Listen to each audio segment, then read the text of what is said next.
നമ്മൾ ചിലപ്പോൾ ചിന്തിക്കും ഏറ്റവും വലിയ സമ്പത്ത് ധനമുണ്ടെങ്കിൽ, അല്ലെങ്കിൽ നമുക്ക് ഏറ്റവും വലിയ സമാധാന സമ്പത്തല്ല.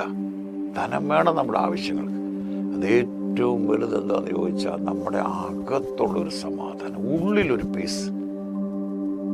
ഉള്ളിൽ നമുക്ക് ഒരു എന്തോ അതിന് പറയുന്നത്, ഒന്നിനെക്കുറിച്ചും ഭാരമില്ല എന്ന് പറയുന്നൊരു തലം. അവിടെയാണ് സമ്പന്നത.